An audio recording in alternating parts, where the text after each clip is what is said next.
அப்படி அழகேந்திரன் படுகொலை செய்யப்பட்டத எந்த வழக்கின் கீழ் பதிய முடியும்? முதல்வர் சொன்னது போல இந்த சமுதாயத்துல இருக்க ஆணாதிக்கம் சொல்லுது. அதனாலதான் நிறைய பெண்கள் படுகொலை செய்யப்படுறாங்க. ஏன்னா பெண்ணோட கருப்பையில புனிதம் இருக்கு. இதுவே ஒரு பையன் வந்து திருமணம் பண்ணிவிட்டு வந்தா, வேற சாதியில திருமணம் பண்ணிட்டு வந்தா போகட்டும்னு விட்டுருவாங்க. ஆனா அதுவே ஒரு பெண்ணா இருந்தா அவங்க வீட்டு கௌரவம் போயிடுச்சுன்னு சொல்லி அந்த பெண்ணையும் அந்த பெண்ணை திருமணம் செய்த இளைஞனையும் படுகொலை செய்யறாங்க. அப்போ இங்க பெண்களின் உரிமைக்கு எதிரானதான் இருக்கு இந்த ஆணவ படுகொலை. 18 வயது ஆன பெண் யாரை வேணாலும் திருமணம் செய்து கொள்ளலாம் அப்படின்னு சட்டம் இருக்கு. அந்த சட்டத்துக்கு எதிராக தான் இந்த ஆணவ படுகொலைகள் நடக்குது. அப்ப அதை இது பண்றதுக்கு நீங்க என்ன தனி சட்டம் வச்சிருக்கீங்க? இங்க ஒரு ஆணவ படுகொலை நடக்குதுன்னா ஆணவ படுகொலை தான் அப்படின்னு சொல்றதுக்கே, அதை பதிவு பண்றதுக்கே நமக்கு ஒண்ணு இல்லை. அப்ப எதற்கே அதை பதிவு பண்ண முடியும்? தமிழக அரசுக்கு இதோட வரைவுக்கு வந்து செய்யறதுக்கு நிறைய தயக்கங்கள் இருக்கலாம். அந்த வரைவையும் கனிசார் வந்து வரைவுபடுத்தி அவங்க கையிலையும் கொடுத்துங்க, சட்டமா நீங்க ஏற்றுங்க, இதுக்கான காலம் கூட நீங்க எடுத்துக்க வேண்டாம்.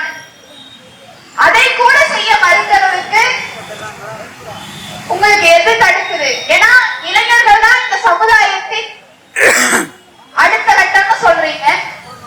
அப்படியான இளைஞர்களை சாதிக்கு பலி கொடுத்து எந்த சமுதாயத்தை நீங்க படைக்க போறீங்க? பெண்கள் கல்வி பெற்றுட்டா, பெண்கள் வந்து பொருளியலா முன்னேறிட்டா இது எல்லாம் மாறிடும் அப்படின்னு முதல்வர் சொன்னார். ஆனா அப்படிப்பட்ட பெண்களுக்கே தான் விரும்பியவனை கரம் பிடிக்கிற அப்படியான சூழல் இந்த சமுதாயத்துல இருக்கா? அவங்களுக்குமே எளிதா பண்ணிட முடியுமா? முடியாது. ஏன்னா சாதி வந்து அவ்வளவு இறுக்கமா இருக்கு. சாதி வந்து எதுல வேணாலும் தன்னை தளர்த்தி கொள்ளும். ஆனா காதலித்து திருமணம் ஒரு பெண் செய்கிறாள் என்றால் அதில் சாதி தன்னை தளர்த்தி கொள்ளவே தளர்த்தி கொள்ளாது. அம்பேத்கர் சொன்னது போல அகமண முறை ஒழிப்புதான் சாதி ஒழிப்பின் முதல் படி. அதை ஒழிக்காமல் சாதி ஒழிப்பு சாத்தியமில்லை. அந்த பெண் விடுதலைக்காக தான் பெரியார் தன் வாழ்நாள் முழுவதும் வேலை செய்தார். பெண் விடுதலை இல்லாமல் சாதி ஒழிப்பையும் சாத்தியமாக்கி விட முடியாது. ஆணவ படுகொலைக்கு தனி சட்டம் இயற்றாமல் ஆணவ படுகொலைகளை குறைத்து விட முடியாது. அழகேந்திரனுக்கான நீதிக்காக இங்க திரண்டிருக்கிற அனைவருக்கும் நான் நன்றி கூறுகிறேன். நன்றி. அப்ப அதற்குள்ள எப்படி கொண்டு வர முடியும்? எனக்கு அழகேந்திரன் படுகொலை செய்யப்பட்டப்ப எனக்கு மனசுக்குள்ள தோணுனது, சங்கரை படுகொலை செய்தவர்களுக்கும் உங்களுக்கும் என்ன வித்தியாசம்?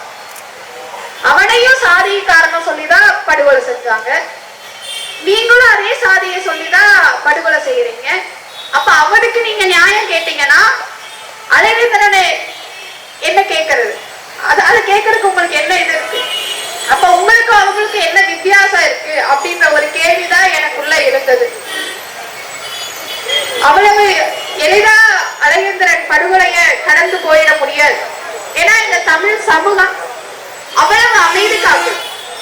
இந்த படுகொலைய எந்த ஊடகங்களையும் பேசல, எந்த முற்போக்கு இயக்கங்கள் முன்னாடி எடுத்த அளவுக்கு எந்த வீரியமான செயல்பாடுகளும் எடுக்கல.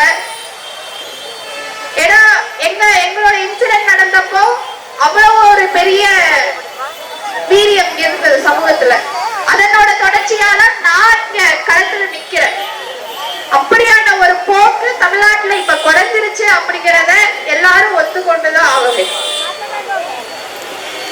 ஆணவ படுகொலைக்கு தனி சட்டம் வேண்டாம்னு முதல்வர் சொல்லிட்டாரு. சொன்னதும் நம்ம எல்லாரும் கடந்து போயிட முடியுமா? ஏன்னா அவர் சொன்னது வந்து தவறு, அது எல்லாருக்கும் தெரியும். ஏன்னா ஆணவ படுகொலை என்ற வார்த்தையே அவர் வந்து சொல்ல மறுக்கிறார். அப்படி அந்த வார்த்தையை சொல்லுவதற்கு என்ன அச்சமாக இருக்கிறது? ஏன்னா அந்த வார்த்தையை சொல்லிட்டா ஆணவ படுகொலைகள் நடக்குது அப்படிங்கறத அங்கீகரிக்கணும்ன்ற எண்ணம். என்பதற்காகவே அந்த வார்த்தையை கூட பயன்படுத்தாம இருக்கார். சங்கர் உயிரோட இருந்து கௌசல்யா இறந்திருந்தால் இதை எந்த சட்டத்தில் நீங்க பதிவு செய்திருப்பீங்க? வெறும் கொலை வழக்காக தானே பதியப்பட்டிருக்கும். ஏன்னா கொலை செய்தவரும் கொலை செய்யப்பட்டவரும் ஒரே சாதியை சார்ந்தவங்களா இருந்திருப்பாங்க இல்லையா? நந்தேஸ்வாதி படுகொலை நடந்தது. அதில் நந்தேசிற்கு SC/ST வழக்கு பதியப்பட முடியும். சுவாதிக்கு எந்த வழக்கு பதியப்பட முடியும்? அது வெறும் கொலை வழக்காக தானே இருக்கும். நீங்க சொன்னது போலவே SC/ST வழக்குல கண்ணகி முருகேசன் வழக்குக்கு தீர்ப்புகள் வர எத்தனை ஆண்டுகள் ஆச்சு? 18 வருஷம் ஆச்சு. அப்படி நீங்க ஒரு 4-5 வழக்கு சொல்லி முதல்வர் சொன்னார், இதுக்கெல்லாம் நாங்க தீர்ப்பு வாங்கிட்டோம் அப்படி. அப்படி ஏன் கண்ணகி முருகேசன் வழக்குக்கு வாங்க முடியல? ஏன் 18 ஆண்டு ஆச்சு? அதுக்குள்ள நீங்க ஆட்சியில இல்லாம இருந்தீங்களா? எதிர்கட்சி தலைவராக இருக்கும் போது ஆணவ படுகொலைகள் இது மாதிரியான குற்றங்களுக்கு நாங்க துணை நிற்போன்னு உறுதி கொடுத்த நீங்க அந்த சட்டம் இயற்ற இடத்துல வந்து நீங்க இருக்கும் போது அதை மறுப்பதற்கு என்ன காரணம்? சாதி ஓட்டுக்கள் தான் காரணம் என்றால் அந்த ஓட்டுக்களை வாங்குவதற்கு உழைத்து கொண்டவர்கள் இங்குதான் இருக்கிறார்கள். இவங்கதான் அந்த ஓட்டு வாங்குறதுக்கு வேலை செஞ்சாங்க. அவங்களே தான் இப்ப கேட்கவும் செய்யறாங்க. ஆணவ படுகொலைக்கு தனி சட்டம் வேணும், அப்போ கவுண்டர் சாதி ஓட்டு வேணும், தேவர் சமுதாய ஓட்டு வேணும், மத்த வன்னியர் சமுதாய ஓட்டு வேணும். அப்ப நாங்கெல்லாம் எங்க ஓட்டெல்லாம் உங்களுக்கு வேண்டாமா? பெரும்பான்மை நாங்க தானே இருக்கோம். அவன் சொல்லிக்கலாம் நாங்க தான் பெரும்பான்மை.